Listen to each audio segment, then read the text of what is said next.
Yeah, good moment world. How are y'all doing today? This is the Phoenix, flying into the moment once again to deliver peace, love, and awareness to you and all the beautiful people out there.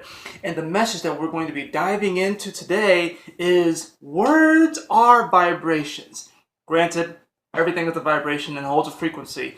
However, today I particularly want to talk about words and how powerful words are, and how a lot of people take language and communication for granted. Now, when we open these dialogues with people and ourselves, we really have to pay attention to what we are saying, how we're saying it, the energy behind the words. It's really important to also know where the words come from themselves. For example, say you are in a relationship and you're constantly referring to your significant other as baby. Now, what do you think of when you think of baby? Sure, you might think of, this cute, tiny human that just came into the world, but you can also associate baby with something that can't really take care of itself. It needs to depend upon its mother and its father. It's a very dependent being, right? If you're constantly referring to your significant other as baby, over time, our association with baby will begin to form the perception that perhaps we are 100% dependent upon the other person and our partner, that we cannot take care of ourselves. Which is why I replace baby with queen. I refer to my significant other as my queen. Now, when I say the word queen, what do you think? You think of someone who is powerful, intelligent, benevolent, beautiful, someone who gathers her people and riles them up, someone who is very compassionate, someone who can be very sensitive to the needs of others. This would be like a queen, unless you're like the evil snow queen or something like that. But anyways, you pretty much get the point. So words have power. So a lot of people probably don't understand and don't have the awareness that the dialogue that they have with themselves and with others can be very negative in nature because of the words that they're constantly using, such as, oh, I hate my job, or oh, this is going wrong, and this is bad, and this is bad. If you're constantly feeding that negative energy, and if your words are constantly backed by that, then you're going to be constantly attracting into your life these negative experiences. I want you to think of words as a stone that you cast into the lake. And when you cast these stones into the lake, it causes ripple effects, right? It causes ripples. Depending upon the stones that you throw into the lake, directly correlates to the ripples that will come out of it and the energy. I also want to throw this in there. Now, while we all have aspects of male energy and female energy inside of us, for the most part, men are more direct. Men are sort of that straightforward energy. Sort of like actually the rock being thrown into the lake. Whereas women are the ripples. They are the waves. They are the emotion.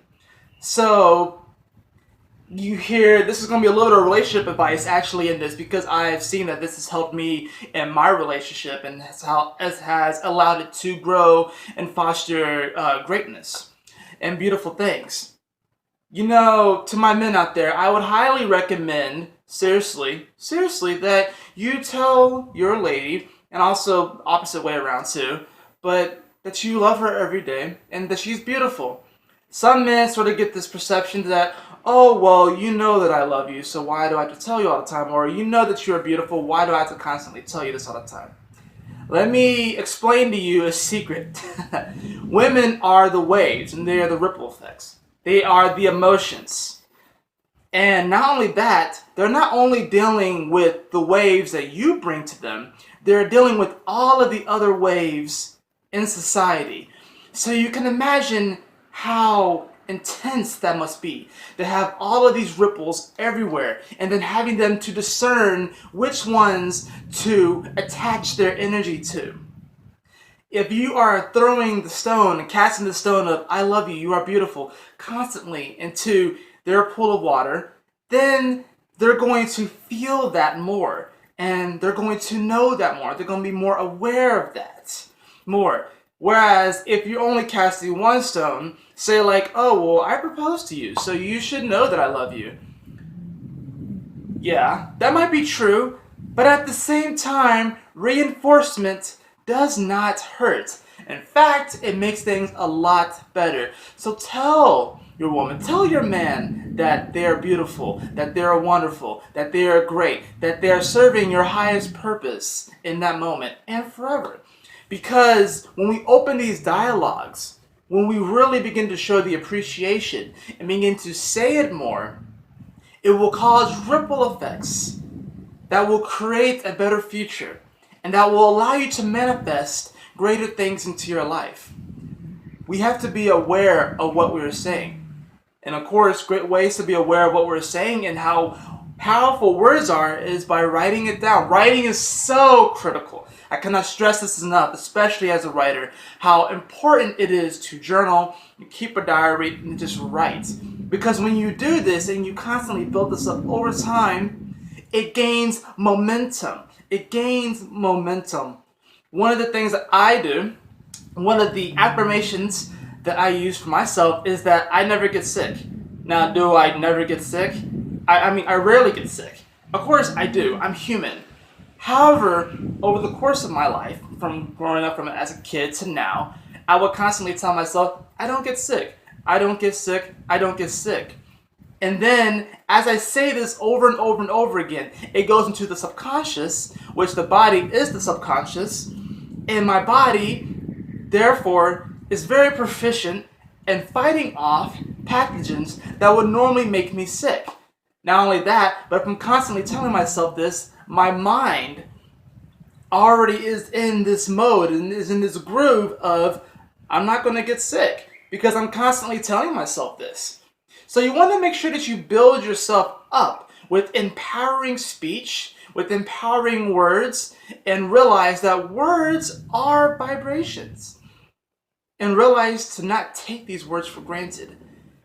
And to know where they're coming from. Look them up. See where words come from.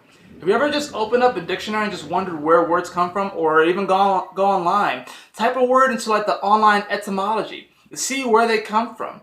And then you'll be able to connect so many dots and webs and see how all of these words really, really affect us. So that's the message for today. Words are vibration. Make sure that the stones that you are casting into those waters are those of positivity. Do not cast stones of negativity into these waters, because if you constantly do that, it will, like I said, bring out ripples of negativity. And you will constantly attract that to yourself. And you'll have these churned waters where it's just torrential, it's torment, it's rocky, the waves are choppy. You don't want to be like that. You want things to be calm. Now granted, life is full of storms, but we have to understand that these storms are here to show us a message, and that truthfully, these storms aren't storms at all. They're simply experiences. But with empowering speech and empowering words, self-confidence, self-assurance, and assurance in others, not only will we be able to attract greater people into our lives, we'll be able to attract greater experiences, and what we would perceive as negative before, we can become the alchemist and turn that experience into the gold of this moment. So that is all for the message for today. I hope you all enjoy it. Please like, share, and subscribe. Put that thumbs up. If you don't like it,